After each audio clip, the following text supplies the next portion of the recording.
Um, I'll give a chance to Sridhar to introduce himself, but I'll tell you, in many of the contexts that I run, Sridhar is well known. I don't think anyone ever uses his last name. It's like Sridhar is Sridhar. Like, you say Sridhar, you know who it is. And we're incredibly excited to have Sridhar here. And maybe what we do is we start with that background. I said some of us know very well who you are, but I don't think everyone knows, so we can start with your background. Yeah, so I joined Google early as an engineer, in fact, and grew with the team. I ran ads and commerce at Google for over 5 years. And it was quite the ride for any company. I think Google revenue grew from 1.6 billion in 2003 when I first joined to over $100 billion in 2018 when I left. And incredible wave of technology changes were pioneered by the teams in search and ads that I ran. Many of the planet-scale machine learning systems were built as early as 2004, 2005. About 4 years ago, I left Google and I started Neeva with a mission to humbly rethink search. Little did Vivek, my co-founder, and I know that the revolution in AI was up and coming. But a lot of being a startup is about taking opportunity when you see it. And so early last year, we could see that generative AI was going to have a profound influence on how we consume information, how we talk to machines, how we talk to programs. And so we retooled our entire search stack, which we had built with a 50% team, to release the first AI-powered search engine early this year. Of course, Satya famously threw down the gauntlet early this year for search, and it became clear that Google and Bing were going to be putting in billions of dollars into consumer search.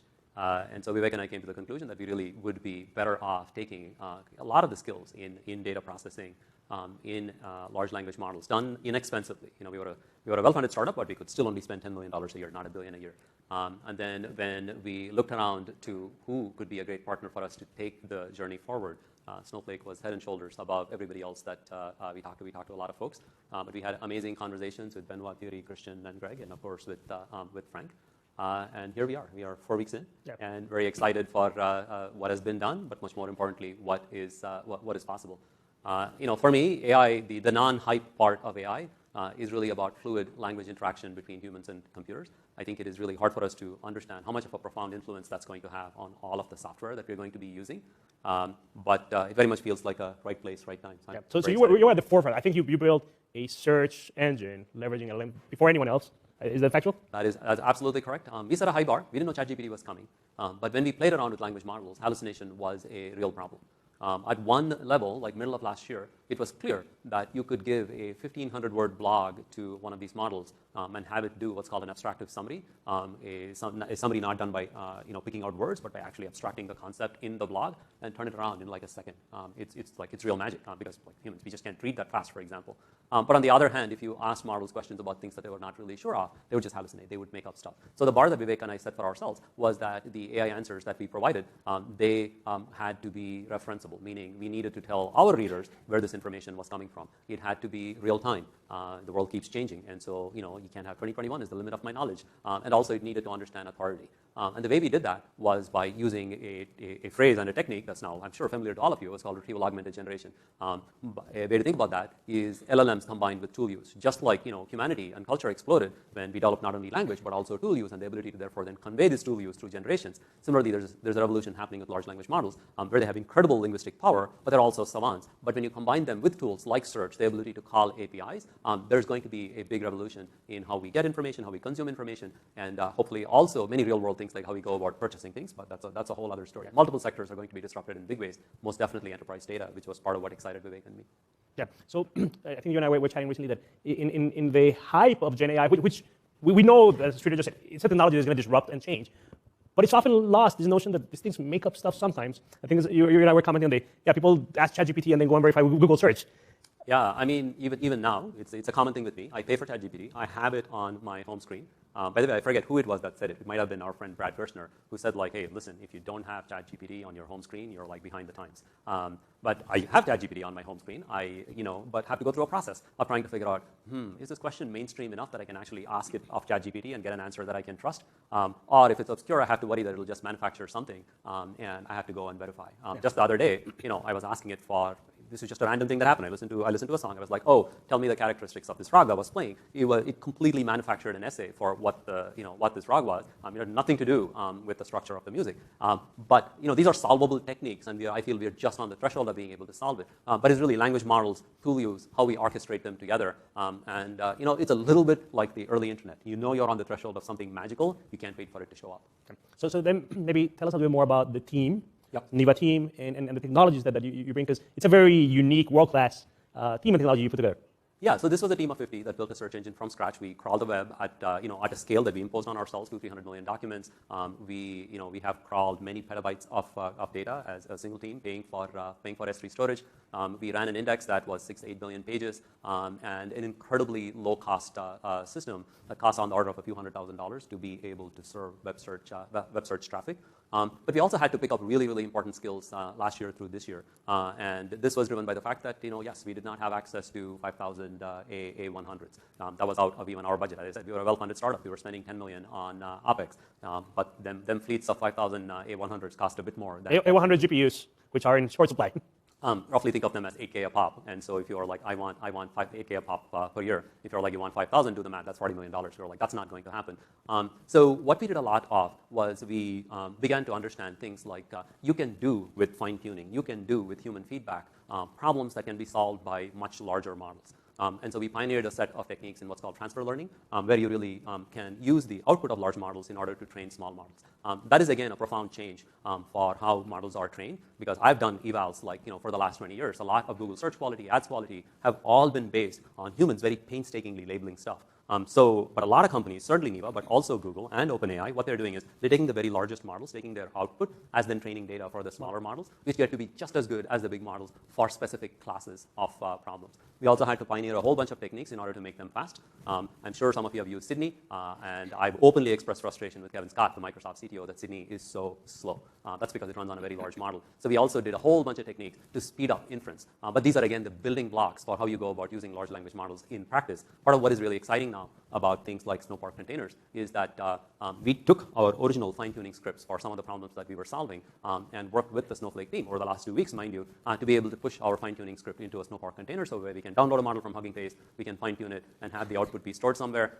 Again, then we'll be figuring out how to run inference on them. We've shown some demos to Christian already. But we want to turn these into recipes so that all of our customers can natively use language models. All of us are very enamored by things like chatbots and tool use. And yes, those are the sexy applications, but there is incredible value to be created in things like understanding documents, in things like sentiment analysis, translation of all kinds of feedback that comes into your product. A lot of boring business problems that carry incredible value for all of the enterprises. Those are the things that we want to make sure that we enable. Of course, you also have to be where the cutting edge of technology is. And so making sure that we can use the same technologies to power copilots, both in a one-piece sense, where you get assistive experiences for everything from writing SQL to writing Streamlits to being able to produce dashboards, plus also making sure we have this technology be usable by our customers as they think about what are transformative experiences they want to build.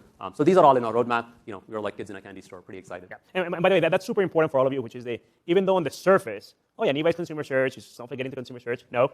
But everything Sridhar is saying is the techniques, the technology, the approach. How do you put into production one of these language models? Easy to say, really hard to do it and do inference in 100 milliseconds to 1 milliseconds. 100%. For something to be an interactive app, you have to finish up search to retrieve context, and then a language model run to produce a fluid answer. Like, you don't really have more than 800-900 milliseconds before people are like, this is sort of slow.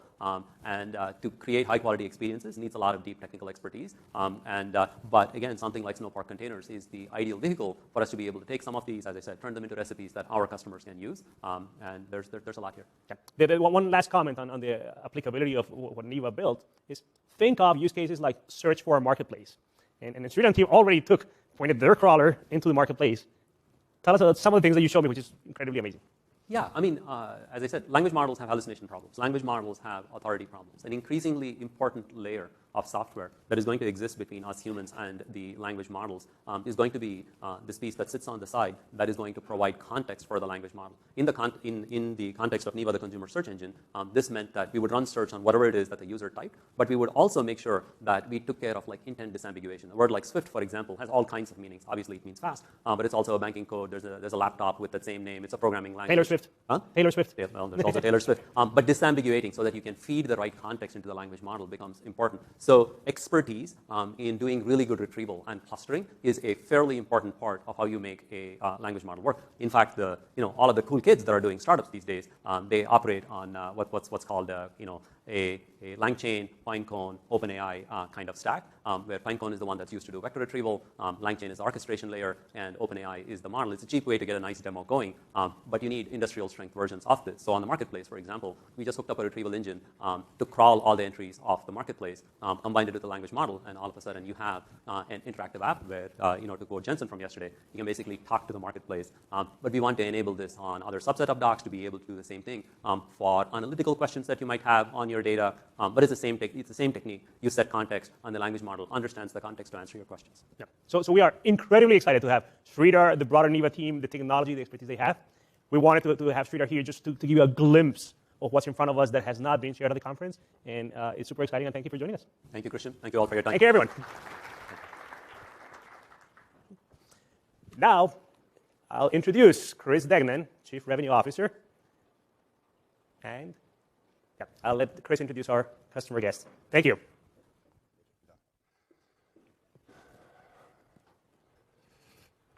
Perfect. All right. Hey, everyone. My name's Chris Degnan. I'm the Chief Revenue Officer of Snowflake. I've been with Snowflake for about 10 years. Rob, why don't you introduce yourself? Yeah. Hi, my name's Rob Smedley. I'm the Vice President of Technology at Disney Parks, Experiences, and Products, responsible for all things data. So data platforms, well, have a seat. Yeah, have a seat. Yeah, data platforms, data products, data management, data governance. Parks, Experiences, and Products, if you don't know, is our global parks and resorts business. Also includes Disney Signature Experiences, which is Disney Cruise Line, Disney Vacation Club, Adventures by Disney. And it also includes our consumer products business, which is our Disney stores, our Shop Disney e-commerce business, as well as licensing, publishing, and games. Awesome. Well, Rob, thanks for doing this with us today. Appreciate it. Maybe just give the audience a sense of what motivated you to move to Snowflake in the first place, and what other solutions did you look at when you were doing that? Yeah, we were at this kind of crossroads. We had a large Teradata warehouse kind of on-prem in our data center in Orlando. And we had just reached capacity. As data got bigger and more complex and our use cases got more advanced, being constrained by compute and storage, we were stuck. We're in the midst of this attempt at a data migration into a Hadoop platform. It wasn't going particularly well. And we got accelerated pressure to get out of our data center. We had to migrate to the cloud. So we started looking for some solution that allowed us to really just lift and shift what we had in Teradata into the cloud. Tremendous cost savings associated with getting out of the data center. And it still also opened up scalable compute and got rid of some of the problems we had. And that's where we found Snowflake. That was, maybe 3 years ago or so. And we completed that migration in the last year, I'd say. So that was kind of my next question. Is kind of you've gone through some of the migration. You've got some of your legacy systems. What's the phase, or how far along are you in your enterprise migration? Yeah, in terms of moving to Snowflake, we've retired all of our kind of legacy platforms that we had. Our Teradata platform, our Hadoop platform. We had some data in Redshift. All of that's been migrated to Snowflake. Due to the speed at which we were moving, we really didn't have any other option but to just lift and shift that into Snowflake. So great new modern platform, really old patterns and data architecture. So in terms of really being able to advance our use of data, we needed that refactor. So that was kind of the next step. So we started that in the past year, I'd say we've started that refactor, taking our most valuable data and saying, all right, we're going to modernize our data architecture and get that ready really for that next phase. Our initial move to Hadoop was motivated by AI and ML readiness. We didn't really get there. I think where we are in terms of modernizing our data architecture, that's I think really what it's about now for us. Awesome. Yeah. So what business cases do we support, or does Snowflake help you support within Disney Parks? Yeah, I'd probably categorize that in 2 ways. I'd say, first of all, data drives everything that happens at Disney Parks, right? You can't walk into a park with a ticket and order food and ride a ride and stay in a resort. Every decision in the business is powered by data. So just day-to-day running of the business, for sure, is coming out of Snowflake. I think the next piece of that, though, which is we're a little bit in the present and a little bit in the future, and this is something I saw a few years ago I started talking about at Disney, is that we used to see kind of the big data analytics world as an analytics function, and then there was this operational function, and it felt like, maybe back in 2018, those lines were starting to blur and now start to disappear. So that's kind of the next wave of Snowflake capabilities for us is, yes, all of the analytics, I can wait 5 minutes, 15 minutes to get my data, but now really powering customer-facing use cases. That's really the next frontier for us. Awesome. And so you're obviously a large customer of ours, and so how do you evaluate getting more budget and spending more budget or money with Snowflake? Yeah, every time there's a new system or a new thing that generates data, we're very project-driven at Disney. Everything we can fund tech almost the way we fund construction projects sometimes. But every time there's a new system, something generates data, or every time we have some new use for data, that's a project for us. So we evaluate what's the benefit of that project, revenue or cost efficiency or whatever, and you balance that with the costs of implementing. So that's we take that into account. I'd say the other side of that, though, is there's a clear recognition that data is a differentiator for us, that data strategy is extremely important to us. We tend to forgive a little bit the difficulty that you have sometimes tying data directly to revenue. Or it's hard to make those jumps sometimes. So we are invested in our foundation. So it's not always a matter of okay, I have a top line, bottom line benefit. So probably a lot of these folks in the room have a question because you've been on this journey for a while. You've been using the consumption model. So how do you manage the consumption model at Disney? Yeah, I think first and foremost, you have to put the effort into optimization.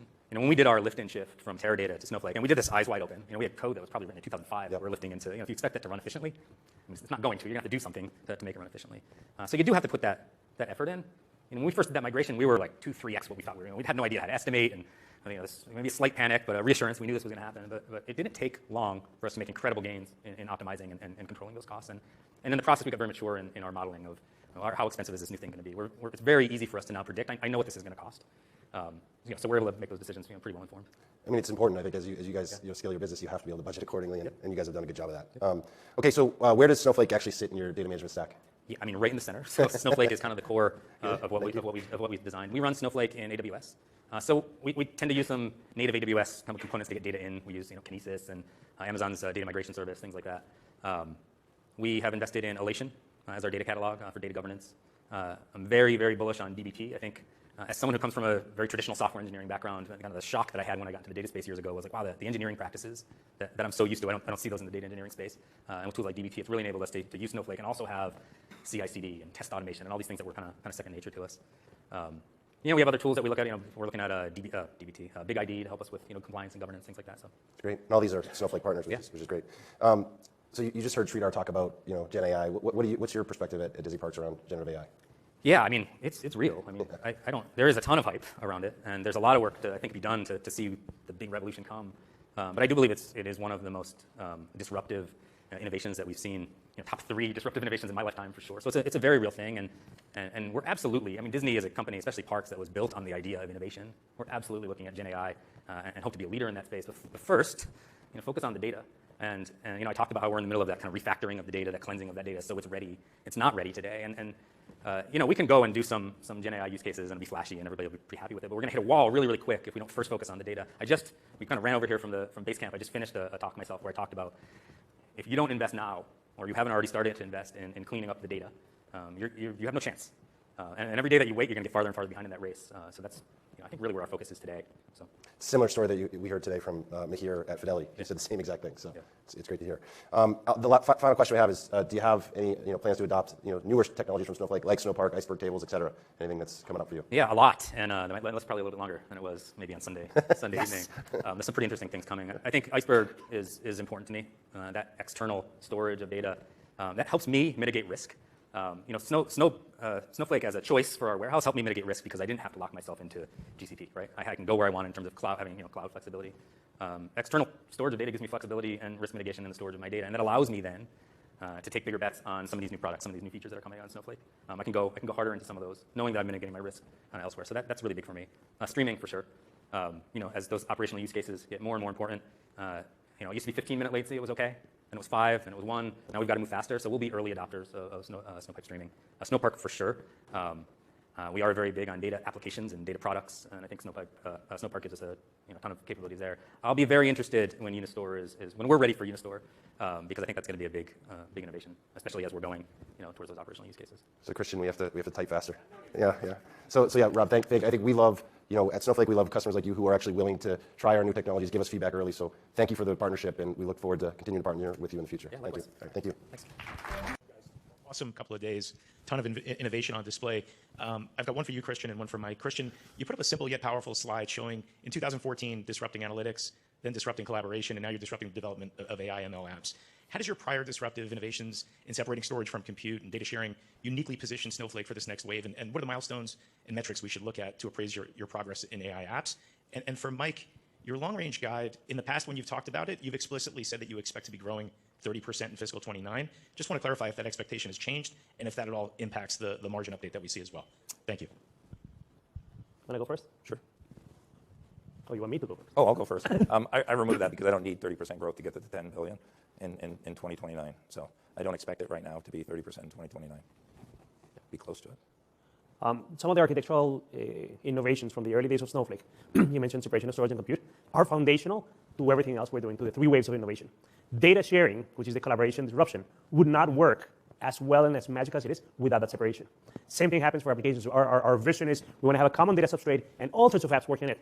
That would not be possible without that same abstraction. So for us, it's very important that we have actually a very clean architectural blueprint that enables all of these waves of disruption. In terms of metrics, you asked us how to track it. Mike shared some of the numbers that we use on, we have perfect telemetry on what customers are doing, and we'll be able to report and share with you progress on workloads, data warehouse, data science, but also specifically is it LLM or not. We have visibility into all of that. Catherine, you can just decide. Kirk Materne with Evercore ISI. I'll echo Brad's. Thanks for having us out here. Maybe for you, Frank, there's a lot of discussion, obviously, about AI, but it's interesting listening to you all that without data preparation, the ability to take advantage of a lot of the things that are associated with LLMs and AI just won't be the same. When do you think your customers sort of make that connection more fully? Meaning, if it seems like there's going to be a FOMO element of this, where if one company falls behind another from an AI perspective, they're going to have to catch up. But if they haven't been doing the right things around data, that could be really difficult for them to catch up, say, a year from now or 2 years from now. So you just talk about that a little bit in terms of, are the customers making that connection right now in terms of data preparation, data cleanliness, and AI? And then just really quick for you, Christian, long presentation today. I'm sure you're tired of talking, but we're getting a lot of questions about vector databases, and I was just kind of curious if you could just touch on that really quickly about how that fits into the architecture. Thanks. I'll go first. So first of all, I'll reference Mihir from Fidelity again. You're on a 5-year journey, to basically clean up the mess from however many previous decades. It's not a quick turn. Okay, so they're not going to wait for that. What they will do is, they will take certain business segments, with certain data sets, and they will enable those with large language models. And I'm already seeing that. Okay, now, hopefully along the way, they get some religion around having a data cloud, because that's the reason why you hear us talk so much about it, because everything gets harder when you have a siloed environment. But it's not going to stop people from lighting up specific segments, specific businesses, specific data sets. As we said earlier, people want to go to their board meetings and show what they're doing, and that's why I said augmented query and things like that. That's sort of my term for that. Low-hanging fruit. You're going to see a lot of that stuff, and people are going to be high-fiving like, yeah, we're doing it. We're part of the party. Great, right? But we're looking much harder at the ability to ask very hard questions of the business, and we want to sort of look towards what that challenge entails, and that's what our partnership with NVIDIA is about. I know Jensen is super interested in that, because it's the final frontier, right? Where you get a co-pilot who's like way smarter than you'll ever be, in terms of understanding your business. I mean, that's the. There's no end game in this. It goes on and on and on, but that's sort of a state that we're aiming for here. Vector databases, we subscribe to the notion that it is not a different database. It's a specific representation of a vector or an embedding, and then you run some operations along those or on those vectors. If you look at how we've done everything around data science for Snowflake, we've first done extensibility to enable all the use cases, and then we go on first party, enable or simplify the use cases. So we showed this morning the extensibility version, and I'm not ready to announce anything else, but we're looking at how do we simplify the use of vector databases. Thank you. Mark Murphy with JP Morgan. So Frank, Microsoft recently commented that it expects that its AI services will drive about 1 point of growth in Azure in this current June quarter. And I'm just wondering, given all the work that you're doing with NVIDIA, with Microsoft, Satya Nadella commented on this with the OpenAI services and the linkages there, and the fact that most of the Global 2000 is going to have to prepare its data estate, right, for training these models. Can you come up with any kind of rough estimate? For instance, what percentage of all the compute that's happening today in Snowflake do you think is related or tied in with these generative AI models or large language models? And if there is no way to approximate that, is there a way to step back and say, given your favorable positioning in this arena and all the developments that you're launching here, can generative AI be sort of a tangible tailwind on the growth of Snowflake going forward several years into the future? Well, I think Christian might be able to comment on whether we can see what workloads are of that sort versus everything else. But I absolutely expect it to be a tailwind just by virtue of democratizing access. It will be much easier for many more people to ask many more interesting questions, of the data. So I think that alone, this is what Sridhar talked about earlier. This natural language interaction that really redefines our relationship with data. I think we're going to benefit from, just positively. In terms of how we separate that out. I know the things are running inside containers. We want to be able to identify that. But So we have really good visibility into what type of activity the compute is being spent on. The number Mike just showed on percentage of customers doing AI ML, we see which Python libraries are being used, and we classify them as AI ML. So there's going to be a direct number, and at some point we can give you an update on what Mike shared today. The hard thing to tease apart is people are going to run to try to cleanse the data and to what Frank was saying, this data strategy that is input into AI, I think that's going to be harder to correlate. And we're already hearing from customers. Someone told me last week, I want to start tearing down silos because there's no having a conversation with your data. Your data is in 5 different database systems. That second part is hard to correlate, but the direct impact, yeah, we have visibility and we'll be able to share. Hello, Kash Rangan with Goldman Sachs here. Congratulations on an amazing summit. One, I guess, for Frank and one for Mike, maybe Christian, you can chime in as well. We've listened to a lot of software companies saying how they are uniquely positioned to take advantage of generative AI, and all those explanations are very compelling. Frank, what in your view makes Snowflake very unique in this era of generative AI? And follow-up from Mike. You laid out your long-term projections, and it didn't seem like you were incorporating aggressive assumptions for Snowpark. There's a string of initiatives, the iceberg, Streamlit, Unistore, et cetera. Let's say you do hit a home run in 1 or 2 of those non-core adjacencies. What is your best possible outcome, upside outcome to the 10 billion? And there's a third question, sorry. If optimization ends, can you reaccelerate your top line? Thank you. So, Kash, the answer to your question is, we're sitting on exabytes of proprietary enterprise data, structured enterprise data. So that's number one. It has gravitational pull. People are going to want to, as Jensen said last night, you just turn on the AI factory, and then we have natural language interfaces, and then we're going to be asking all kinds of interesting questions. But that's sort of level one of the answer, to your question is the amount of proprietary data that we're hosting and managing, on behalf of our customers. But the second thing is, this proprietary enterprise data holds the key to levels of intelligence about institutions and businesses that are far more interesting than what I call planning your next trip to Yellowstone. Not that I have anything against that, but it's like, holy cow, that's a sort of, or summarizing the Great Gatsby and all that stuff. This is about redefining the economics of industries, right? Think about what can happen in healthcare and in call centers and in telco. So we think that the potential economic impact of these models, by virtue of the fact that we're on proprietary structured enterprise data, can be extraordinary. So I don't. Are we unique? No, because we're not the only people that live in this world. Are we extraordinarily positioned for the opportunity? Yes, absolutely. Yeah, and I'll say in a consumption model, just as quickly as a customer can slow down consumption, they can increase their consumption. So it is very possible for revenue to reaccelerate. You've seen that historically with us. There's nothing to say it could not happen in the future. And in terms of what is the upside, your guess is as good as mine. I'm not going to speculate how big Streamlit, Unistore, Iceberg tables can be. As I said, we forecast our business based upon historical consumption. I don't have any data to support that yet, so I'm not going to forecast that. If we see some uptick in that next year, expect that the model will be updated, and I would expect it will be on the upside, if that is the case, if we see that. Yeah, one thing, just very quick follow-up, right? I mean, customers are already taking off without us, right? Because, like I said earlier, like in Azure accounts, Microsoft is hosting its own OpenAI instance, and people are just, querying those services. So they don't even need us to do that level of implementation. So this is already, happening while we're sitting here talking. So I do expect there's going to be, there's a lot of push, for people to adopt levels of these kind of services.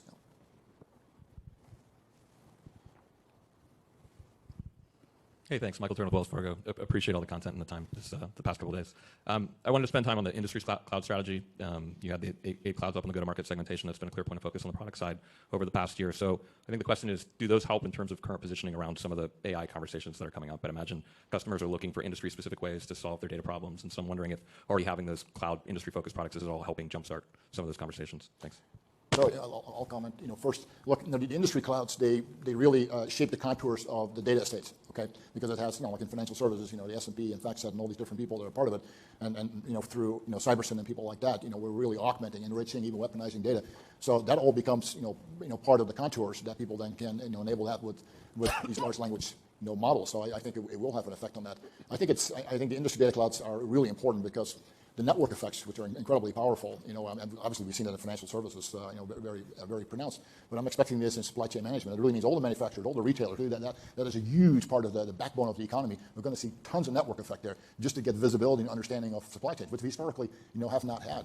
So, I think the way we're shaping the data estates in these industries, and then the incremental opportunity of driving incremental intelligence from that, that's going to be great. I mean, that is the strategy. I mean, it's not a sort of a horizontal abstract thing. I mean, industries, are really, they're coalescing around their unique issues. Every industry is a totally different conversation. Hi, it's Brent Thill with Jefferies. Mike, I think you said in the last earnings call that things were flat. You weren't seeing a big inflection. When do you expect those customer behaviors to change? Are you seeing any signs of light out of the tunnel here in terms of optimization? Just give us a sense of what you're seeing. Well, as I said, optimizations are always going to happen, and they're going to continue. I'm not seeing any big optimizations now, but a lot of them we only find out about if we're not involved on the PS side. We don't find out about them until they're happening. In terms of what we commented on the call was literally the month of April, kind of starting about day 10 or whatever, is pretty much flat week-over-week growth in revenue. But coming into May and into June, consumption is back where we'd expect it to be. So we look at it on a daily basis, week-over-week growth. I will add, too, that in talking to the sales team, the sentiment from the sales team is a lot, and once again, this is more from a bookings perspective, this isn't how we forecast revenue. The sentiment with customers over the last 30 days seems to have improved a lot. Over here, Itai Kidron from Oppenheimer. Thanks again for the last couple of days, very interesting. Question to you, Christian. From talking to customers over the last couple of days, the benefits that you bring to the table in data warehousing are absolutely clear from a cost and performance standpoint. Some of the concerns, however, that were raised with respect to what you're trying to do with analytics and machine learning is that the cost benefits and the performance benefits don't quite translate in the same way in those type of use cases. So maybe you could talk about the ROI for the customer in those type of implementations. Nobody doubts the technical capability of the platform of doing it all, but does something in the math change in that perspective and performance? It's a very interesting question. When we did Snowpark, the bigger benefit that we believed in was the ability to eliminate these trade-offs between doing data science and compromising potentially privacy or security. I mentioned in the session this morning, organizations oftentimes are at odds. The data science team trying to do cool downloading libraries from the internet, and then the team that is in charge of governing it. And the whole thesis of Python of Snowpark was remove that trade-off. And that continues to be the top line or the headline benefit. It just so happened that our processing engine is so much better than Spark, which is what most people use, that then we saw these massive not only performance benefits, but by implication of the business model, cost benefits. I don't think we would have ever started saying we're going to do a cheaper version. No, it's all about governance. And frankly, Spark is not very good, and that's all those benefits. But those two still stand. Even for machine learning and training, we showed this morning something that was 5 times faster than Snowpark, that was 2 times faster than Spark. And so economics, but probably most important is governance. The other thing I would add is operational simplification. I think that's, people are not looking for more complexity, they're looking for less. And if you can run it in the same platform, I mean, you're eliminating a lot of steps, not just cost, so. Yeah. Thank you. Tyler Radke from Citi, and glad that you're still here, Frank, and Mike, you're feeling better. So a couple questions. The first question maybe for Mike. So you had an interesting slide just kind of talking about how some of the customer cohort expansions this year have been a bit slower than typical seasonality. But I think as you look towards your FY29 targets, you're expecting that there is still some bit of a headwind on that initial consumption, but then it sort of normalizes in year 2 to year 4. I was just wondering if you could talk about what's driving that confidence, and should we expect a return to that normal type of consumption expansion starting next year? And then second question, just related to the marketplace capacity announcement, just any more color you could provide on the potential impact for the financial model, be it bookings or margins. Yeah, so actually I'll deal with that first. So when you allow customers a capacity drawdown on a contract, you can't include that amount in your RPO, because remember, and so that will have an impact on RPO, even though we have a contract and it's a firm commitment. So we will limit the maximum amount that a customer can apply towards that marketplace drawdown. And as an example, if it was $1 million customer and we said you can have 100,000 of that could be applied against buying through the marketplace data or applications, we'd only be able to record, assuming no revenue was recognized, 900,000 in RPO. The 100,000 doesn't show up in RPO.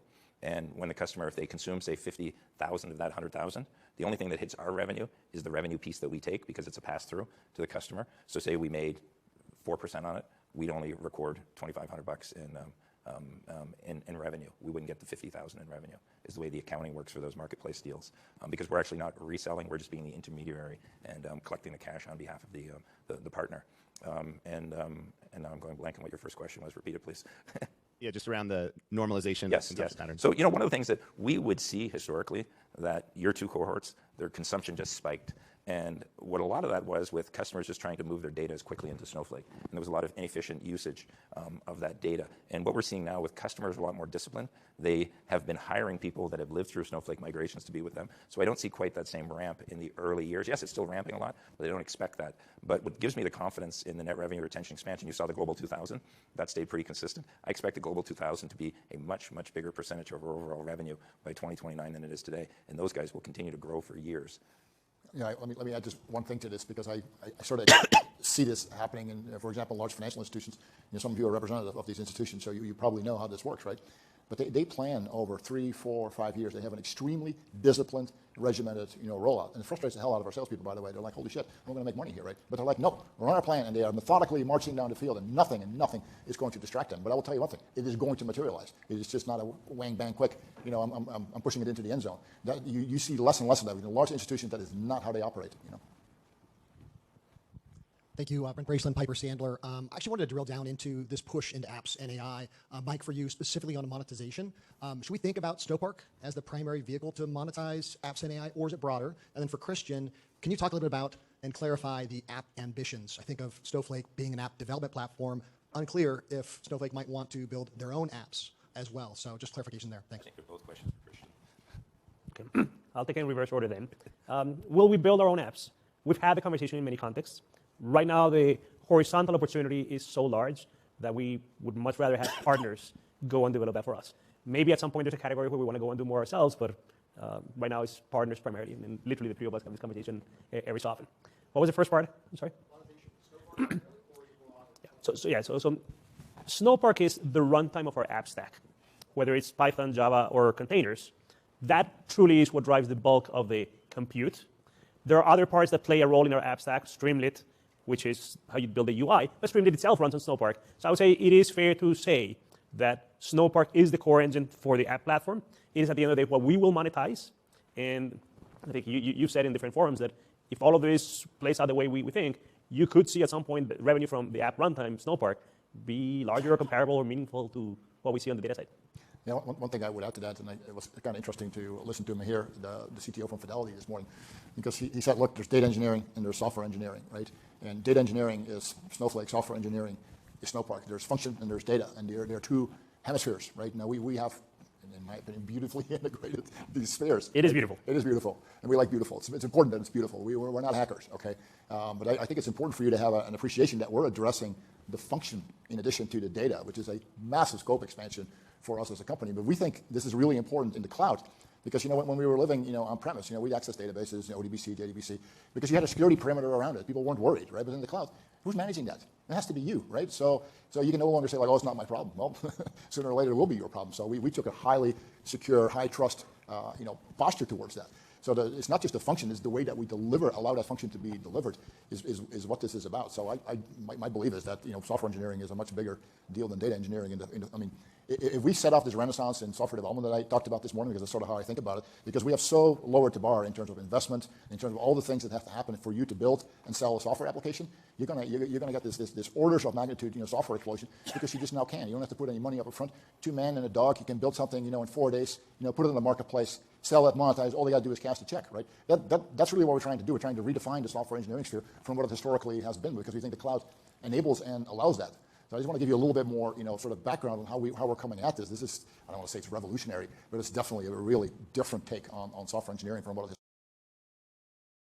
From Scotiabank. Thank you so much for hosting us. I thought the most interesting slide you put up was the product adoption by customers. 95% of customers using data warehouse, 35% using Snowpark, 20% AIML, and 25% data sharing. Do you think Snowpark, AIML, and data sharing are going to reach that 90% penetration? Or do you think the mid-market customers and I guess smaller enterprises won't adopt those products? And I guess my second question, if possible, is we didn't hear too much about Unistore. Is there any update there in terms of when that might go GA? So on your question there, those customers, I broke it into customers consuming less than $1 million and customers over $1 million. Just because they're consuming less than $1 million doesn't mean they're not a big customer. No. And there are many of the Global 2000 that we've landed are not $1 million customers yet because they're in the very, very early innings. I don't see any reason why that won't be closer to the $1 million plus. And I still think even in those $1 million plus, there's a lot of upside with getting more adoption, especially on data sharing. I do think data sharing is going to be a norm that all of our customers. Yeah, I think data sharing is going to go to 100%. Snowpark is going to go to 2,000%. Okay, I've said this publicly over and over. Right? If you read and or write to Snowflake, we're going to own that work. I guarantee it. We will not stop at anything because it's cheaper, it's faster, it's safer, and it's simpler. There's no damn reason in the world why you wouldn't do that. Right? Because a lot of things that people are doing are unnatural acts. It's incomprehensible what's going on. Yeah. But in fairness, we didn't have all the primitives, to support it either, but we do now. Yep. And the prior question answers part of your question, which is, if Snowpark is the runtime for applications, customers are going to end up using Snowpark, maybe directly or indirectly. Like if you're a bank and you want to use DTCC's new native app, you will be doing Snowpark, even though you may have not set out to do that. So your second question was on Unistore. I shared we will be in public preview, give or take, at the end of this year. And feedback ultimately informs general availability, but we've front-loaded all the big architectural changes, and we expect to be no more than 6 months from public preview into GA, so plan for roughly a year from now. Hello, I'm Andy with Hypergrowth Blog. Excuse me. What price structure are you guys considering for Snowpark container services? And can you discuss the option for GPUs build through? Is it going to be built through NVIDIA, or is Snowflake going to manage that and pass it through? Yep, I'll take it. Christian. We did actually a lot of research on what should be the margins for Snowpark container services, and we found 2 extreme perspectives. For enterprise customers that want to consolidate infrastructure, simplify data governance, those use cases, our traditional margin structure is like, that's easy, you're simplifying my life so much, there's a lot of value. For application developers that will compare Snowpark container services to similar container orchestration products from the cloud providers, they needed a much, much smaller margin structure. So we ended up going into preview with an in-between margin, and we'll have to adjust and figure out things as they go, which is one of the reasons why Mike was saying new products may have different margin structures. In terms of the GPUs, those will be managed through us, that we will procure them with the hyperscaler, and then it'll just go through the normal billing through us.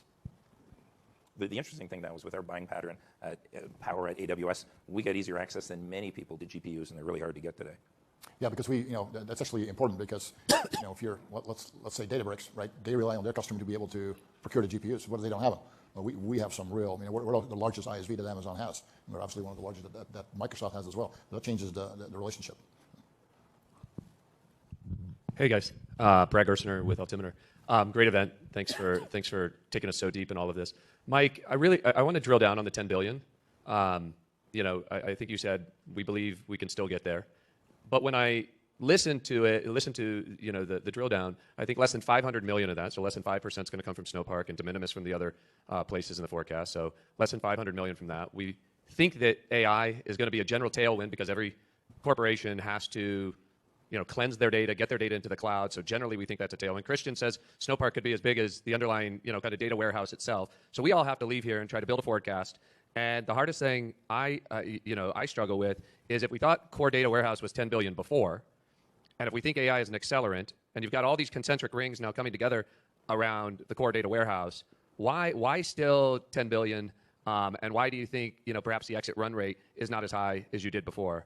And then if you'll allow me a second question, Frank, I thought the segment with Satya was amazing. And the piece you both focused on appropriately was, frontline alignment, getting that Salesforce alignment. He talked about it publicly, which was great. Can you give us any more detail on, what's your objective? What's success for you in terms of Salesforce alignment? Thank you. Yeah, I'll start with, I think it was 3 years ago. We said that we'd do 10 billion in revenue in 2029. And felt very good about that. And there was a lot of cushion in that. The next year I said we'd do 10 billion. And there was a lot more cushion in that. This year we're saying 10 billion. There's still cushion in that. But once again, we forecast based upon the historical consumption patterns we have. I don't have any support for how much is Unistore, how much is going to be AI. And that's upside. I just don't have that. And I'm not going to guide to that. Once we start seeing that, we'll update that model every year. But I feel good about the 10 billion based upon what we have today. Just your second question, Brad.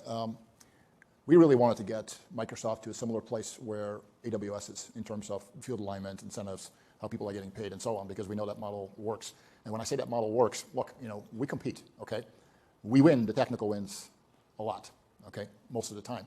What happens to people that do not get paid at all, in such losses, they're going to try and double and triple down anyway by Sunday, and it ends up in a really ugly mix, and that creates, headwinds in the relationships, and the distrust in the field builds, and, partnering becomes almost impossible, right? So I just want to get to a state where, and I told, Satya literally, I said, look, it says when you lose, you guys are, throwing, millions and millions of dollars of free services at it, right, to try and reopen the conversation. And if that doesn't work, you're going to trot out Databricks as a first-party product. He says, you just don't stop, when you lose. He says, that can't happen, okay, when we have to sign up for a much bigger relationship. And he agreed with that. He's like, yeah, we need to normalize that because we compete, either we win or you win, and then after that, we partner. And by the way, that happens with Amazon. Amazon loses plenty of times. They don't lose their mind over that. They don't. And that's where we need Microsoft to be. Don't lose your mind. We're still consuming Azure here. We're going to consume all the other Azure products. It's like this is not a bad thing. Azure, Snowflake on Azure is a win for Microsoft. Now, will we just get there day one? I mean, I just had a Microsoft guy take a selfie with me today. Shit, that has never happened before. So, I mean, look, little baby steps, I guess, but we codified, these things in the agreement, right? And that's really we can win, technically against Microsoft. We do it all the bloody time. As long as we have a normal posture, in these relationships, it's going to work. And that's really what we wanted to convey to you today. And I want you to hear Satya talk. You don't need to hear it from me. It means very little, but you hear it from him. He's aligned, with us on that sentiment, and I was willing to step up to that. Hi, Derek Wood at TD Cowen. Frank, you've mentioned Databricks a couple times, so I thought I'd ask about them. You guys started in the cloud data warehousing market with the relational database. You're now, going into unstructured data and AI/ML, and they've kind of started at the Apache Spark side of things and are trying to get into SQL. And so, obviously, you talk about this market is very big. It's going to support a lot of players, but you do have roadmaps that are starting to kind of converge a little bit. So, just curious how you think about, your philosophy of the market versus theirs and what your advantages are going to be going forward. Yeah, look, you're correct. They're different worldviews. First of all, right? I mean, I've said before that Databricks is great for people who want to adjust their carburetor with a screwdriver. The rest of us are driving EVs, or at least they have fuel injection. Okay, and it's just a different type of thing. We view Databricks really as the descendants of Hadoop and that whole generation of platforms and technology. We're the descendants of Apple and Tesla. We're trying to abstract people from complexity, right? It's a very different choice. I sometimes talk to public sector organizations, and they're like, And they're like, I'm so glad, at running Snowflake, we can just get SQL engineers. They said, we can get those all day long. He says, we couldn't lay a finger on a Python guy to save our lives. He said, they won't stay. We can't afford to pay them. It's a very different, approach. Now, will there always be, Python guys that like Databricks and accounts? Yes, I think there will be. That is just, part of the makeup of our industry. But, Databricks has also lived much more on the function, the software engineering domain, rather than the data engineering domain. And I think that, yeah, you're right. They're trying to come to the database domain, and we're sure as hell are coming into the software engineering domain with a vengeance. I mean, Snowpark is aimed at that, and we have the advantage that starting with data is a really, really good starting point. Okay, so I'm feeling good on that dynamic. If I may add, I would say structurally many of the choices from Snowflake early on have been validated really strong. The model running on our VPC, on our hardware, that we can normalize the service across cloud providers. How do we extract metadata from data? All of those things. Go look at where Databricks started and how they're slowly coming and following our model. So competition is good, but we think that we have a better foundation, and we continue leaning on that. Single product, right? I mean, how many engines do they have over there? I've lost count, It's hard to build a single product, but it's incredibly powerful, and it benefits the customer greatly. So those are convictions that we have. I mean, the product does have to be good, rather than I'm just going to throw something out there with a small group of engineers and just check a box. That's not Snowflake style, and I love that about the company from the first. But I didn't bring that. That was here, when I joined, and I really admire that. Hi, it's Greg Moskowitz from Mizuho. Christian, when we were sitting here a year ago, you had talked about iceberg tables and the belief that many customers would standardize on that over time. Curious to hear how the uptake has been versus your expectations over the past year, and more importantly, does the addition of unified iceberg tables, with two modes, right, managed and unmanaged, do you think that accelerates the adoption curve? And then for Mike, circling back to your comment, I think it was in response to Brent's question about customer sentiment seeming to have improved a lot over the past 30 days. Anything you're hearing from Chris and his teams, anecdotally speaking, that might shed some more light on that? Thanks. I'll start with iceberg. Yeah, the point is very accurate. We think that the unmanaged managed mode will accelerate adoption. What we learned in the last 12 months was, if I already had all my data in a data lake and in Parquet files, and I want to go to Snowflake with iceberg, we created, frankly, too steep of a step to go to a point where all operations need to be coordinated by Snowflake. And the announcement from today is we're introducing a step in between, this unmanaged mode, which meets customers where they are, lets them leverage their existing files and Parquet, and then if and when they choose to, they can go graduate to a managed mode where Snowflake takes more. So it was entirely driven out of accelerating adoption. We're quite excited about it. Like, answer for Brent, and I'll reiterate. Daily consumption patterns we've been seeing in June have been very good. I would say back to where more we'd expected to be, unlike in April and into May, where we didn't see very much growth week over week. And as I said, customer sentiment and talking to salespeople seem to be good from a bookings perspective, and deals are shaping up. We've been closing deals. We closed a big deal with a financial institution. We closed another one with a big healthcare tech company today. So I feel good about bookings, but that's not revenue. But the sentiment is shaping up in terms of the sales call when I sit in on that on the weekly call. Right. I don't think he likes you very much. Hi, it's John DiFucci from Guggenheim. So Snowflake was the pioneer in data warehousing in the cloud, and you took advantage, or not took advantage, you leveraged the architecture of the cloud, and you did it first, and you did it better. But now, as you've acknowledged, there's competition out there. Frank has spoken, I think Christian too, about data gravity, and we know that's real. And so you've expanded beyond data warehousing to data adjacencies, and now even to app development, which is frankly pretty cool, and it's actually what good companies do. They expand for their customers and make it better. But if you stay at the current rate of monetization for all these opportunities, and the overwhelming part of it is data warehousing, do you think Snowflake can continue its success as measured by growth, which is also reflective of customer satisfaction? We know that. In the medium to long term, and I guess as it relates to that $10 billion target out there. So I know this is a little bit like Brad's question over there, but it's really like if you stay where you are, doing what you're doing, but it's still data warehousing, is that opportunity big enough to allow you to hit that target? Well, I'll start first, right? Data warehousing is really in most companies is the foundation of data engineering. This is the only place where they have trusted, sanctioned, optimized data. So I wouldn't sneer at data warehousing like, oh, it's not big enough. It is foundational to the world of institutions and enterprises. The problem historically has been, and I think I've said this a few times, it's been a business of begging for a 2:30 a.m. time slot 3 months from now, because on premise it was extremely capacity constrained, because you would consume a cluster in no time, right? So the growth you've seen from Snowflake, which has been extraordinary, thank you very much, it's been created because of that enormous pent-up demand that has built up literally over decades. I've been in the world of analytics, not nonstop, because as you know, I've been in other places, but I've seen this in the 80s, this problem. I've seen it in the 90s. It's been excruciating. We're now finally in a place, where data is starting to become a real thing rather than reporting yesterday's news. So you need to get some context on what this is really, about, before like, oh, it's data warehousing. That's yesterday's news. We look at data warehousing really as a starting point, for customers, right? Because they need to be able to report what happened yesterday and update their data. And of course, we're going to streaming and, observability and all these kinds of things. These are all natural things that are going to happen because they can. Before, we didn't have any prayer, of really getting beyond, reporting, what happened today before, the week before. Monthly closing the books was extremely hard. We couldn't even focus on the more elaborated, more sophisticated pieces. So I think cloud computing as a foundational, platform has opened up everything, has opened up the opportunity for Snowflake. Snowflake wouldn't be here without, cloud computing, fabrics. But now, I think it's, as a question, I take exception to what's really going on here. I was going to say exactly the same thing, which is, and you touched on all of it, that I don't even know if traditional data warehousing exists anymore. Right, exactly. Frank and Jensen talked about, you're going to have a natural language conversation with your data. You tell me if that's data warehousing or BI or a new thing, but it's the new normal. Yeah. Okay, and we have time for one more question, I'm being told, because we unfortunately have a customer event. And then Jimmy and the IR team will stick around for questions. He's owed a question for sure. Yes. Thanks very much. I hope it's worthy of the last question. Brad Reback from Stifel. Mike, I think you had a slide up there that showed 58% growth in your GSI business year over year on a self-reported basis.